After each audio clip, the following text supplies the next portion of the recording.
Hello, everyone, and welcome back to the show. You are watching Game Brigade, and on this show, we do reviews, previews, and playthroughs of your favorite games. So, if you're new here, consider subscribing. So, as you've seen, we're trying to do a series here for games that I've backed in certain months. So, we've already done April. If you've seen that, I'll put a card up here if you haven't seen it. That way, you can check out those games. These are games that I've checked out for the month of May, and kind of my opinions on them, see how we're at now that we're a little bit beyond the close date of the campaign and where I'm eventually going to fall with it. So the first game is S.H.E.L, the Last Saga. This is by Mythic Games.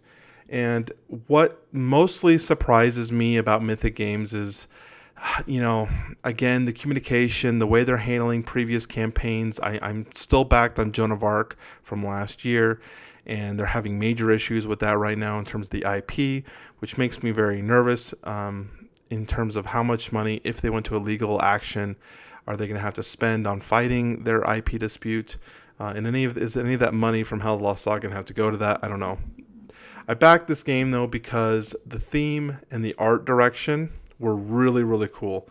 I liked where the game was heading, but again, like my previous video, I talked about how Ankh had kind of not as solid gameplay. I'm nervous that S.H.E.L, the Lost Saga might have weak gameplay as well. But there was enough here that interested me in terms of theme, artwork, the way they unlock new content was enough for me to say, okay, well, I'll take a chance here. Generally, Mythic games, just like Awaken Realm games and Come On games, hold their value. So if this game isn't one for my group or not seeing enough play from it, I think I could sell this and either make my money back or make more money than I originally spent. So I'm not too nervous about it. But there are red flags for me on S.H.E.L, the Last Saga. Okay, the one that I have been waiting for basically a year, it was Nemesis and Nemesis Lockdown. I had really, really regretted missing Nemesis. I remember seeing it on the Kickstarter the first time it came through, and I had backed a different game that had a very similar theme. And so I decided to take a chance on the other game, and I obviously missed on that one. So when Nemesis came back, I was super excited for that. Originally, they weren't going to have Nemesis available with this Kickstarter because of I believe Asmodee owns Nemesis now, but they were able to make out an agreement that they could sell the original game in English only. So I was like, totally fine with me. I was happy with that. So Nemesis Lockdown plus Nemesis.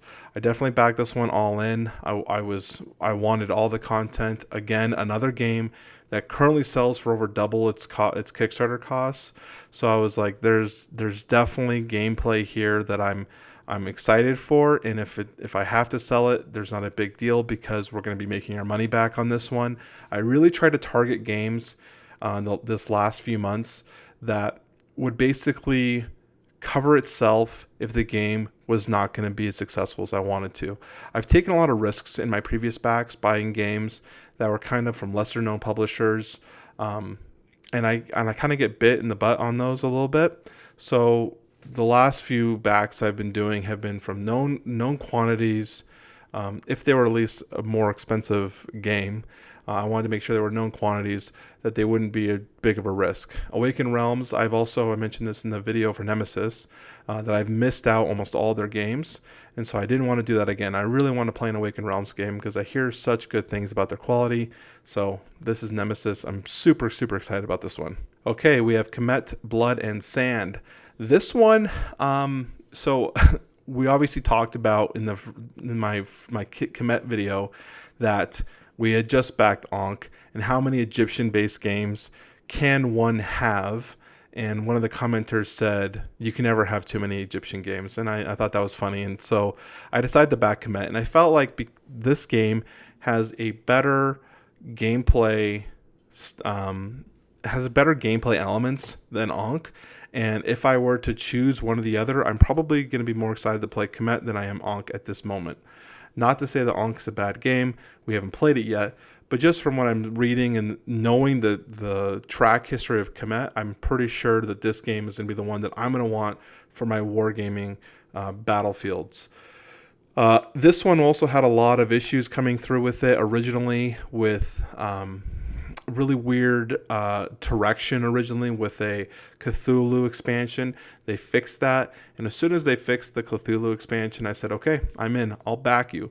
Anytime a company is willing to take a step back and, you know, address some of the issues that they were having and say, okay, you know what, maybe you're right, let's make an adjustment, I'm willing to help that company and support them. And Matago did that, so I'm backing Kemet, and I'm super excited about it. I can't wait to get this game. Okay, the next game that I backed was Tiny Epic Pirates by Gamelin Games, and this is one that I normally wouldn't back based on my own preferences for play games, but my play group is pretty diverse in terms of the games that we usually bring to the table.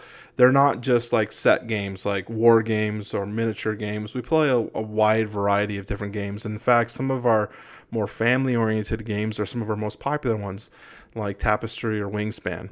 So Tiny Epic Pirates, I watched a few YouTubers gameplay videos, and I was kind of impressed with how the game seemed to be playing and how everything was really flowing so well with the rondelle system, and how it's also compact and transportable.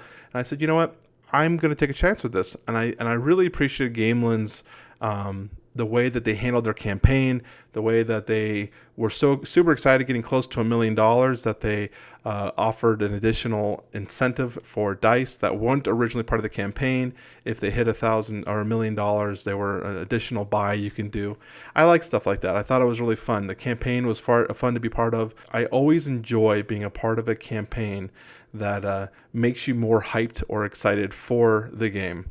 So this is one I'm very excited for. I have a friend that's not like a mainstay of our play group. They kind of are floaters. They come in and out. But he is a huge Pirates fan. Loves Pirates. He's even got Jack Sparrow tattooed on his forearm. So I'm excited actually to bring this game over to their house and play it with them. I think they're going to love it.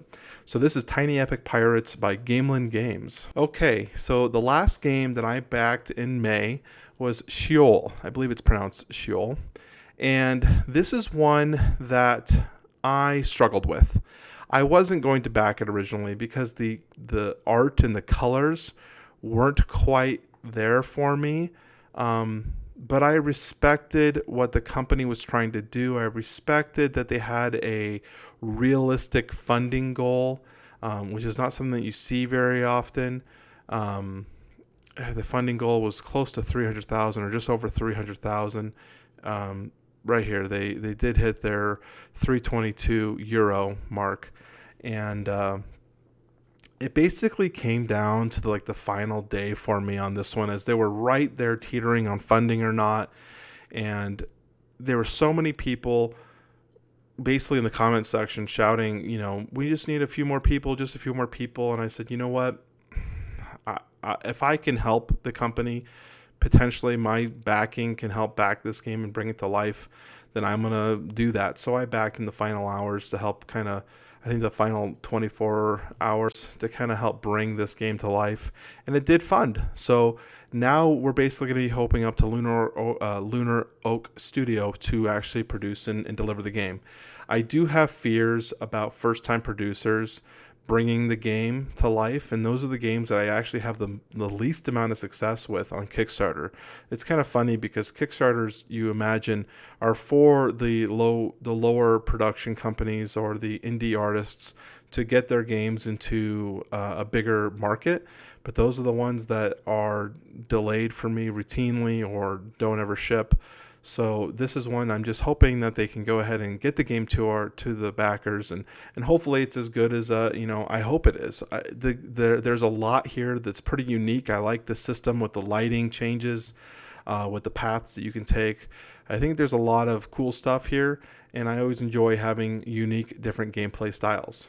So these were the games that I backed in the month of May.